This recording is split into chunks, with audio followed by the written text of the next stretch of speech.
రోజు సదాశివపేట పట్టణంలో car drivers union ఆధ్వర్యంలో సిఐటి యూనియన్ జెండా ఆవిష్కరణ చేయడం జరిగింది. ఇప్పటికే సిఐటి యూనియన్ ఆధ్వర్యంలో కారు డ్రైవర్స్ అందరూ కూడా తమ యొక్క సమస్యల పరిష్కారం కోసం పెద్ద ఎత్తున కూడా ఈ ప్రాంతంలో కృషి నిర్వహిస్తూ ఉన్నాం. ఇప్పటికే ఈ సదాశివపేట పట్టణంలో కారు డ్రైవర్స్ అడ్డా ఉన్నది అంటే గతంలో అనేక సంవత్సరాల నుంచి సిఐటి యొక్క యూనియన్ కృషి వల్లనే ఈ యొక్క అడ్డా కాపాడుకుంటూ వస్తూ ఉన్నాం.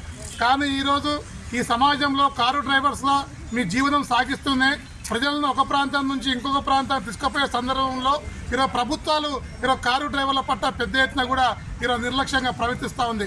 ముఖ్యంగా కేంద్ర గవర్నమెంట్ 2019లో ఎంవీఆకు సవరణ తెచ్చి కారు డ్రైవర్లకు అందరూ కూడా ఉరితాడుగా మారే శిక్షను అవలంబిస్తూ ఉన్నారు. ముఖ్యంగా ప్రమాదాలు జరుగుతూ ఉన్నాయి దేశంలో. ఈ ప్రమాదాలకు కారణము డ్రైవర్లు అని చెప్పేసి ఈరోజు పాలకులు చెప్తా ఉన్నారు.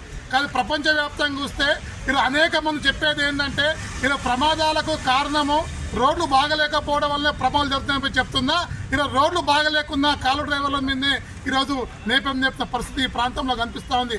అందుకే ఈరోజు మేము ఓట్లు వేస్తున్నాం, గెలిపిస్తున్నాం, అధికారులు తీసుకొస్తా ఉన్నాం. కానీ కారు డ్రైవర్లకు మాత్రం ఎలాంటి సంక్షేమ పథకాలు అమలు జరగట్లేదు. ముఖ్యంగా ఇళ్ల స్థలాలు కావాలని చెప్పేసి చాలా సంవత్సరాల నుంచి కూడా డ్రైవర్ల సోదరులు విజ్ఞప్తి చేస్తూ ఉన్నాం.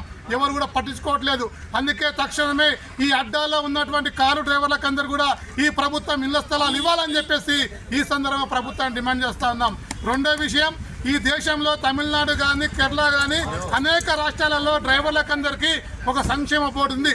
ఇప్పుడు ఏజ్ ఉంది, వీళ్ళు పనిచేస్తూ ఉన్నారు. 60 ఏళ్ళు అయిపోయిన తర్వాత వీళ్ళ యొక్క బతుకు ఏ విధంగా ముందుకు పోవాలి. అందుకే 8 సంవత్సరాలు పనిచేసిన తర్వాత ఈరోజు ఒక సంక్షేమ బోర్డు ఏర్పాటు చేసి డ్రైవర్లకు అందరూ కూడా కేరళతరాల్లో ఈఎస్ఐ పిఎఫ్ సౌకర్యం కల్పించాలని చెప్పేసి కూడా ఈరోజు ప్రభుత్వాన్ని డిమాండ్ చేస్తూ ఉన్నాం.